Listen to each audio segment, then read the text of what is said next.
За нэг юм бодлого байна. За ийм систем зөрчил өгөгдсөн тий хавтгайн зөрчилүүд өгөгдсөн. За тэгээд unique solution гэдгийг харуул гээд unique solution байх тэр каг болох юм байна тий. За тэр бол гайг байх. Зүгээр шууд тодорхойлогч бодоод очиж шүү дээ тий.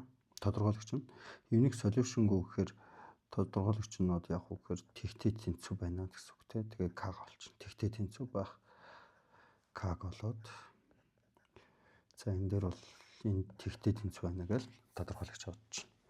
За би дээр нь болохоор яасан бэ гэсэн чинь ийм кан тим үед за consistent гэдэг чинь inconsistent гэхээр яг үгээр шийдвүү гэсэн санаа хэлж байгаа тийм ямар ч шийд орсон байхгүй гэсэн үг. За тэгээд тэрийг эхлээд харуулах нь тийм. За тэрийг харуулахдаа яаж харуулах вэ гэхээр за орлуулад өччихвөл хасах учраас хастган z1 за энд хасах 2-ны 1 x нэмэх нь y нэмэх нь 2z тэнцүү 2 за доотлолт болохоор 2x хастган y нэмэх нь z тэнцүү 3 тийм. За тэгэхээр эхлээд энэ нэг бол яг үгээр одоо inconsistent гэж байвал бид нарт нэг юм 3 тохиолдол байгаа. Inconsistent байх. За тэрийг эхлээд мэдчих хэрэгтэй гэсэн. Inconsistent байх 3 нөхцөл байгаа. За 3 нөхцөл нь болохоор ямар байх вэ гэхээр за яг ингээ параллел юунууд нь болохоор яг гэхээр хавтгаанууд маань хос осоороо ингээ огтлцдог. Яг гуруулаа огтлцдог тийм. Ингээ хос осоороо ингээ призм үүсгэж ингэж огтлцдог гэсэн. Призм үүсгээд одоо жишээлбэл иймэрхүү нэг призм үүсгэж ингэж огтлцсон гэсэн үг. Ингээ хавтгаанууд нь ингээд явц те дээрээс нь харах юм бол одоо ингэж зурагдаад байгаа шүү дээ тий. Тэгээд хос хосоороо ингээд огтлцаад юм гурвал призм үсгээд огтлцчих болно. За нэгдэх тохиолдолд. За хоёр дахь consistent байх нь болохоор яг уу гэхээр гурлаа параллел байна гэсэн. Гурлаа ингээд параллел. За гурав дахь inconsistent байх нөхцөл нь болохоор хоёр нь яг ингээд параллел, дээр доороо хоёр нь параллел. Тэгээ гурав дахь нь ингээд огтлсон. Ийм хэлбэртэй байна гэсэн. За тэгэхээр энэ дотроос бол яг уу гэхээр 2 3-ыг бол хараад шууд таних боломжтой. Амархан таних чинь. Яаж таних болох вэ гэхээр эхний хавтгаан тэгштгэл нь одоо А дээр нэмэх нь BX нэмэх нь CZ тэнцүү 1D1 нөгөөх нь болохоор AX BY нэмэх нь CZ тэнцүү D2 гэдэг. Өөрөөр хэлбэл хамгийн хойтлын гишүүн нь ялгаатай. Бусд энэ нөгөө чиглүүлэгч векторууд нь тийм. Одоо энэ чиглүүлэгч энд нөгөө юу нормал векторууд нь бол яг адилхан байна гэсэн үг шүү дээ. Параллел байна гэдэг чинь.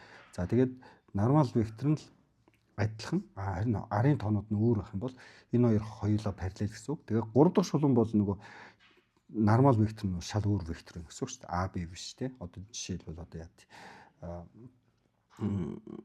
юу EX нэмэх нь одоо F Y нэмэх нь KZ нэмэх нь одоо K ч юм уу тийм. Нэг юм шал өөр тэгштгэл байж гэнэ гэсэн үг шүү дээ. Шал өөр тэгштгэл. За тэгэх юм бол энэ хоёр бол энэ гурван юу бол inconsistent бөгөөд ямар юу гэж нэрлэдэг вэ гэхээр геометри хэлбэр нь болохоор хоёр нь болохоор яг параллел, хоёр хатгаан параллел.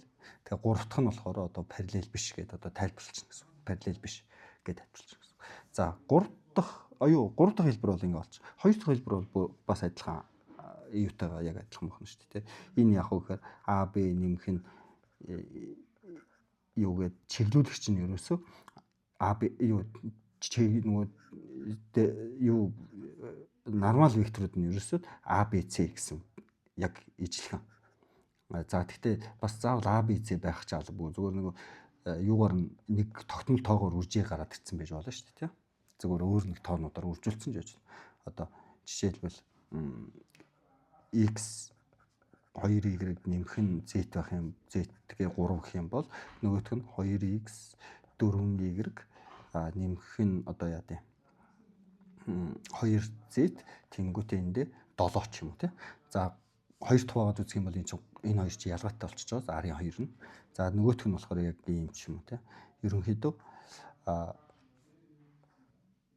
z тэнгүүтээ энэ нь 5 ч юм уу тий. Тэгэх юм бол энэ 3 бол гуруула параллел байгаа гэсэн. Тэгэхээр одоо эхний хоёр бол ингээд шууд танигдчих нь тий. Тэгэхээр энэ нэг бол яг уу гэхээр гуруула параллел бөгөөд тэгээд non identically гэж нэрлэдэг тий.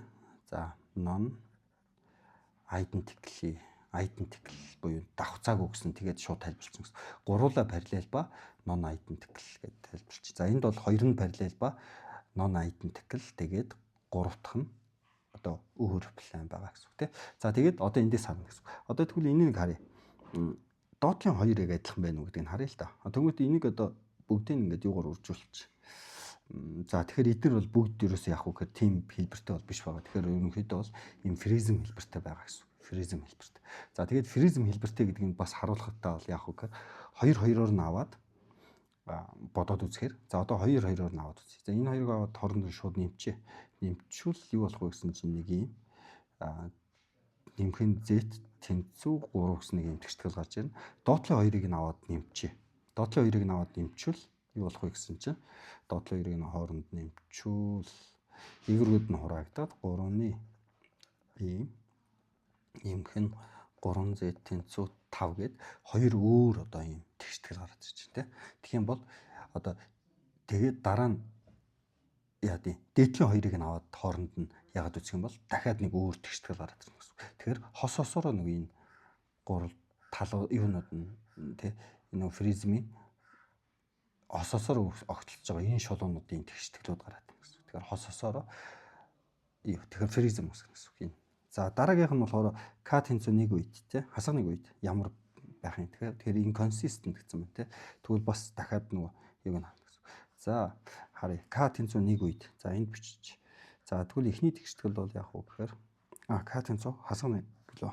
За хасах 1 гэсэн юм чинь ордуулчвал энэ